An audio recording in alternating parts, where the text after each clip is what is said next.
Hello, everyone. We're so happy to have you here with us today. Hi, friends. Great to see you again. I'm Olivia, and welcome to Channel Daily English. And I'm Alex. This channel helps you practice real English every day. Please subscribe and like this video to stay updated. Exactly. Now, let's get started. Hi, Alex. How are things today? Hi, Olivia. Things are great. I am really looking forward to this episode. We have a very useful and practical topic today, something that affects all of us. That's right. Today, we're going to be talking about social skills. Exactly. We're going to discuss how to start conversations, the art of listening, and how to read body language. We will also talk about handling awkward moments and building real connections. It is going to be a game changer. So pay attention, get comfortable, and let's master the art of socializing. Let's jump right in. All right, Alex, let's start with the most difficult moment. You mean the moment right before you say hello? Exactly. That specific moment of hesitation is where most people fail. I know that feeling well. My heart starts racing and I usually just walk away. That is a very common reaction. We call it approach anxiety. It feels like I'm about to jump off a cliff, not just talk to a human. But here's the secret. You don't need a perfect opening line. Really? Because I always try to think of something clever to say. That is actually the problem. Trying to be clever creates too much pressure. So if I shouldn't be clever, what should I be? You should be observant. The best openers are based on context. Can you explain what you mean by context in this situation? Sure, it means using what is happening around you right now. Okay, let's say I'm at a boring party. What is the context? The context is the party itself. You could comment on the music or the food. So I could say something like, I have no idea what this song is. Exactly. That's perfect because it's simple and low pressure. It feels much easier than asking a deep personal question immediately. Right. You're just inviting them to share a small moment with you. And if they don't want to talk, it's not a big rejection. Precisely. It's just a casual comment, so you haven't lost anything. Okay, that makes sense. But what about the interview mode? Oh, the interview mode. That's the quickest way to kill a conversation. I think I'm guilty of this. I ask too many questions. It happens to the best of us. Where are you from? What do you do? Yeah, and where do you live? How old are you? It starts to feel like a police interrogation instead of a chat. So how do I stop interrogating people? You need to balance your questions with statements. Statements? You mean I should talk about myself? In a way, yes. You share a little bit of information before you ask. Could you give me a concrete example of that? Instead of just asking, where are you from, try sharing first. Okay, so I could say something like, I grew up in a small village, so this city is crazy. Yes, and then you add, what about you? Are you a city person? I see the difference. That feels much more welcoming. You're giving them something to work with.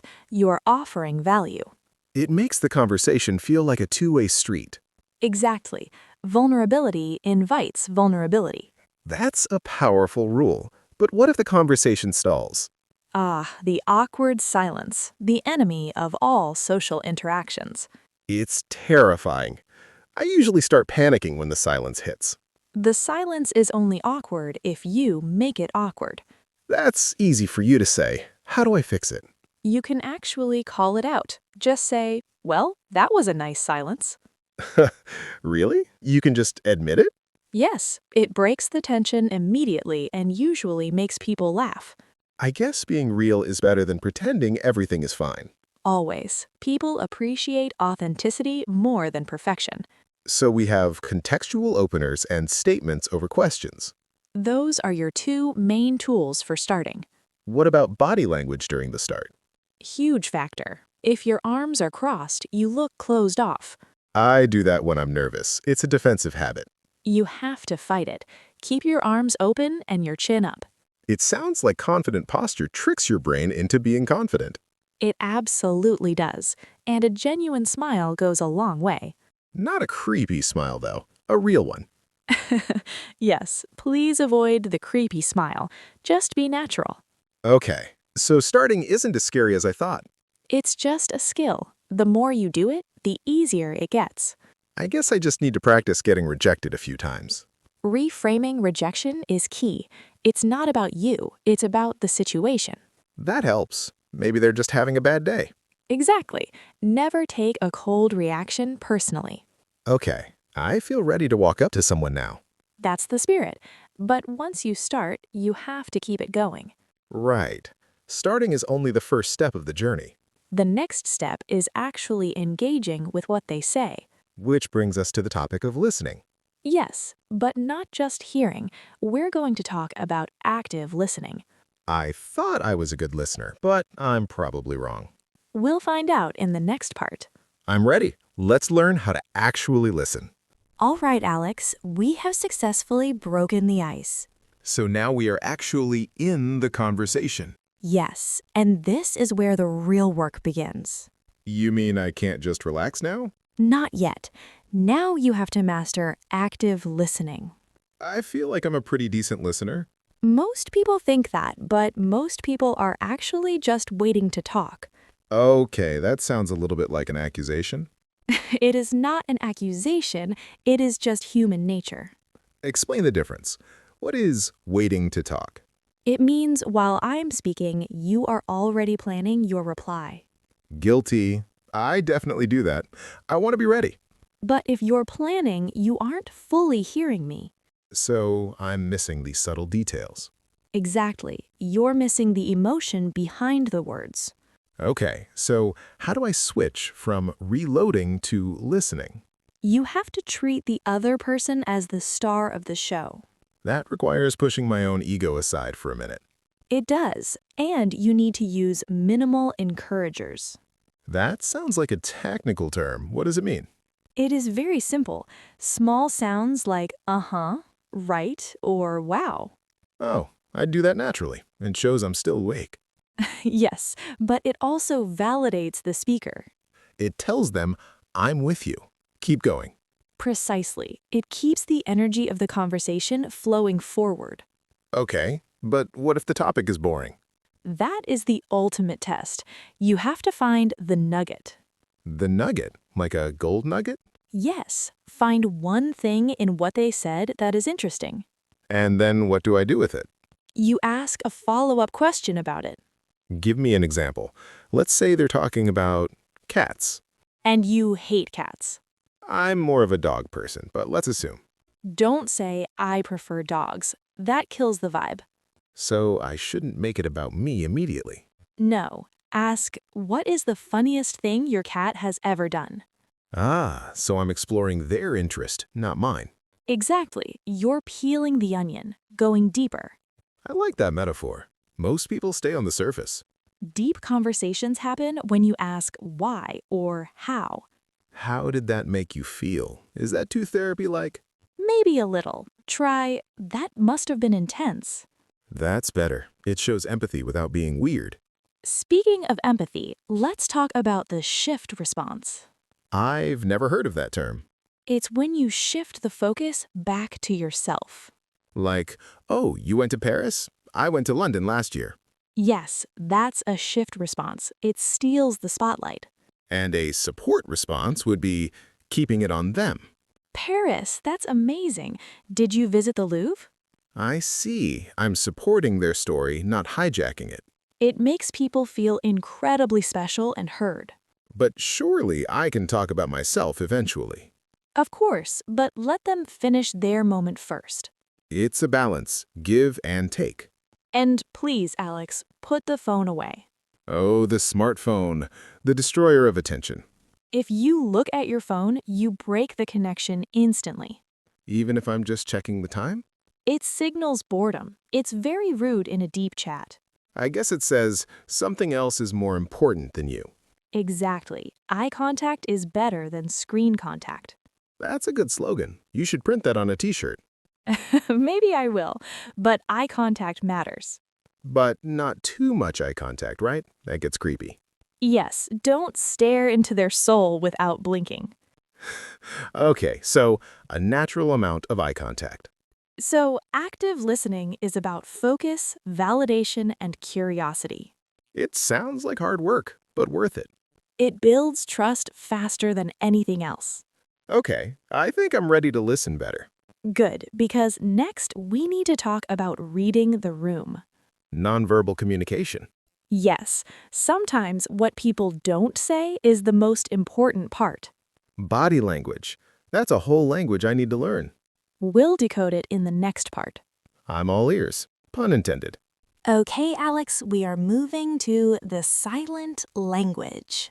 Body language. The things we say without speaking. Exactly. Experts say a huge percentage of communication is nonverbal. That is scary because I don't always pay attention to it. You have to. Reading the room is a superpower. So, what is the first thing I should look for? Look at their feet. Their feet? That sounds weird. Why feet? Because people control their faces, but they forget their feet.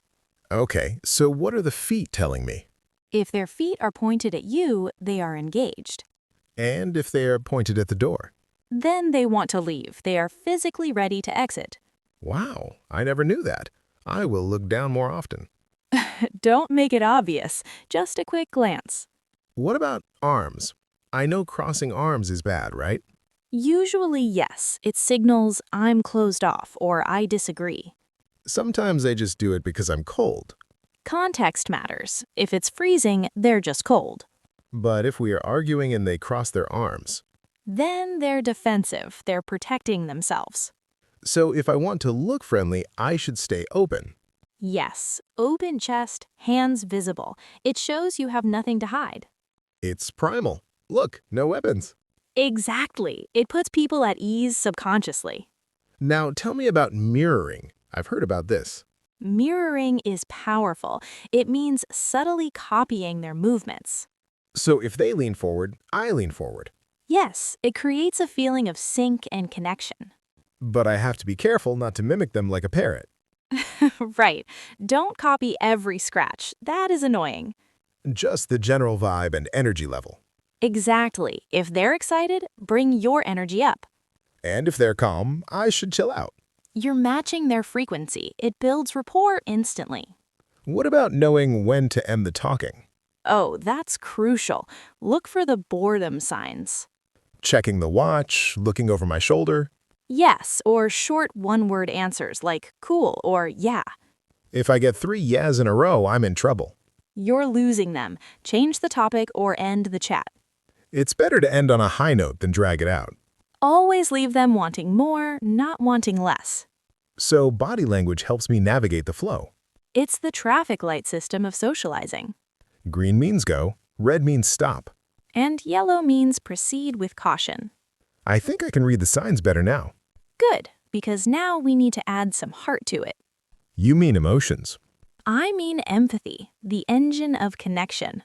So, Alex, let's talk about feelings. Oh boy, my favorite subject. Social skills aren't just technical. They are emotional. I agree.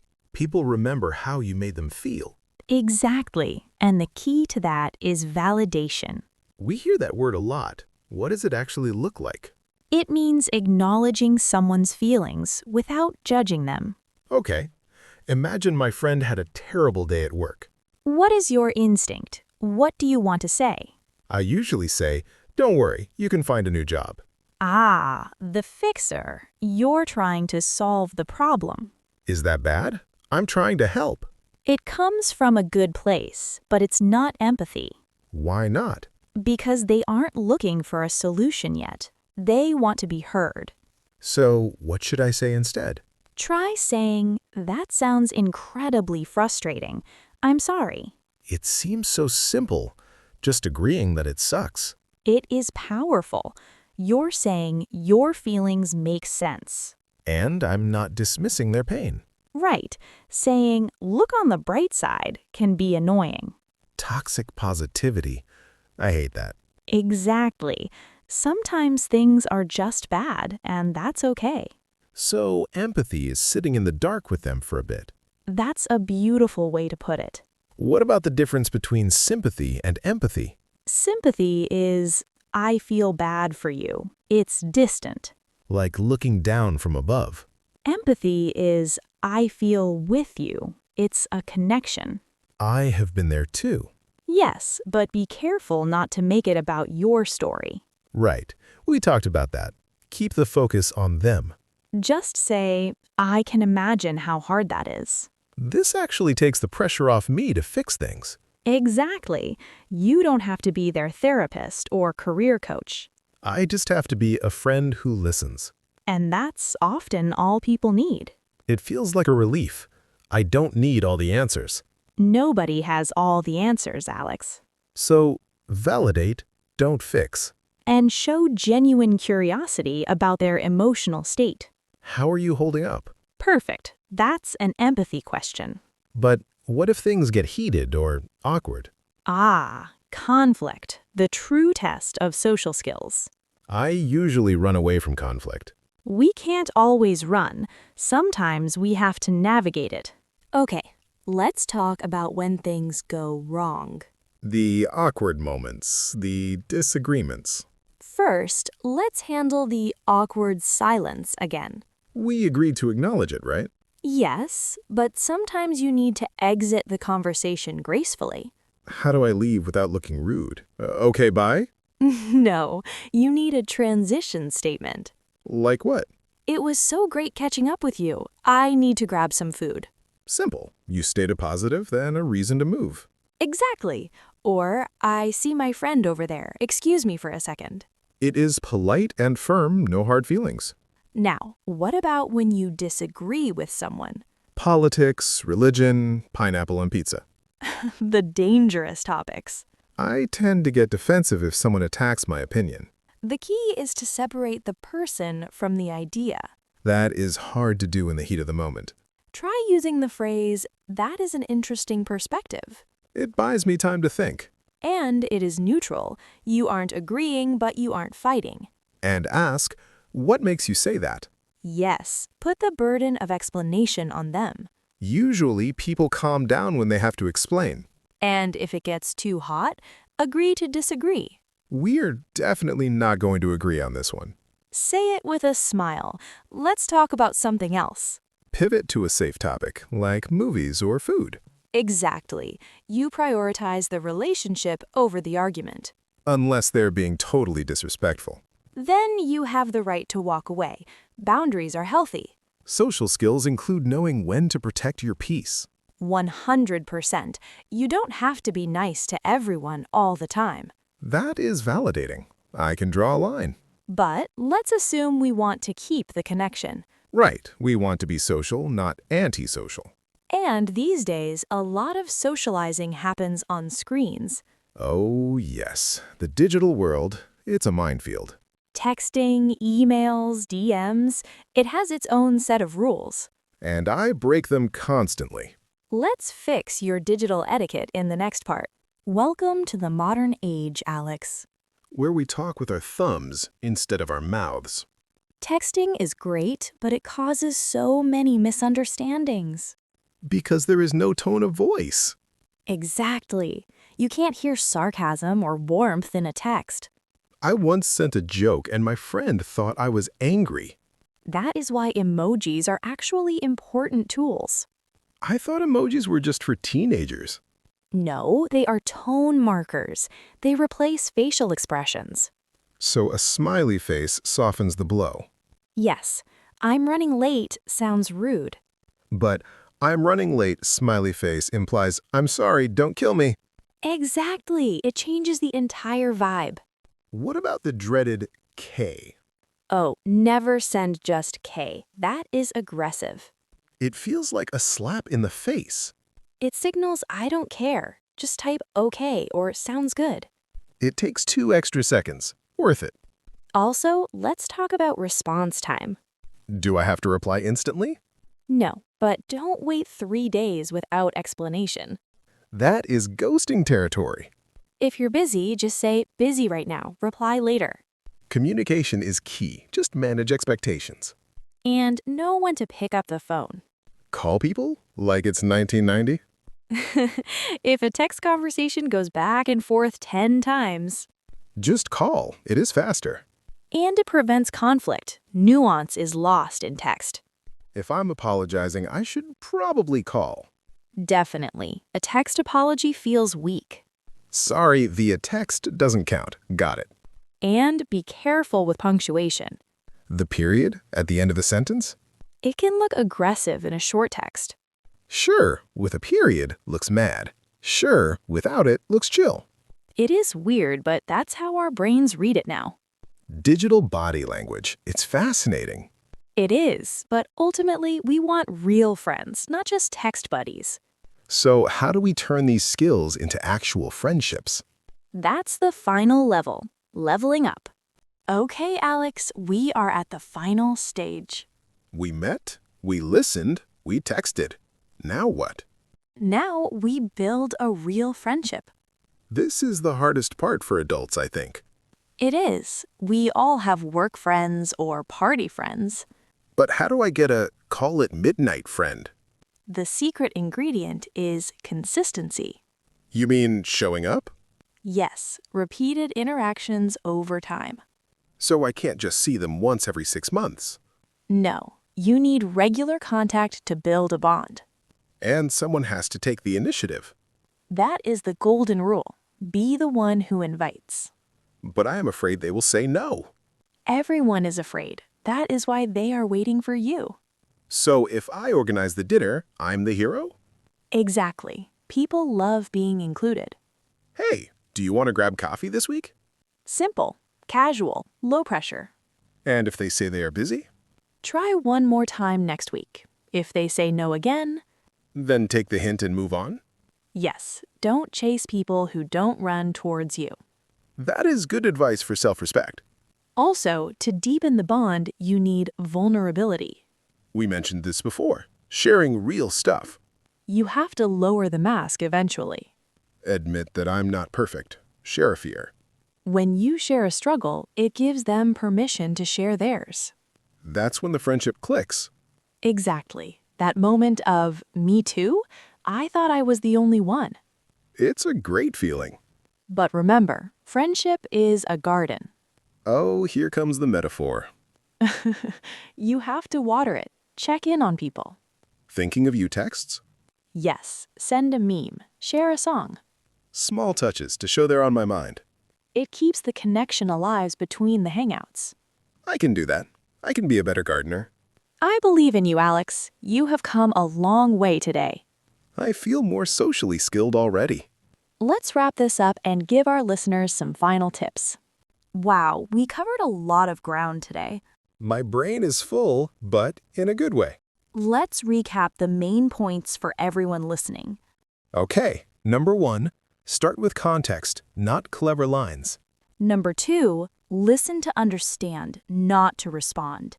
And put the phone away, seriously. Number 3, read the body language. Look at the feet. And finally, be the one who invites. Take the initiative. Social skills are about making the other person feel seen and valued. If you do that, you will never struggle to make friends. We hope this survival guide helps you out there in the real world. Go forth and be social. Talk to a stranger today. But be safe about it. Of course. If you enjoyed this episode, please show us some love. Hit that like button and make sure to subscribe. It really helps us keep the podcast going. And we have a question for you guys in the comments. Yes, we want to hear your stories. What is the most awkward social mistake you have ever made? I can't wait to read those. We will read the best ones next week. Also, let us know a topic you want us to cover next. Thanks for listening, everyone. See you next time. Bye.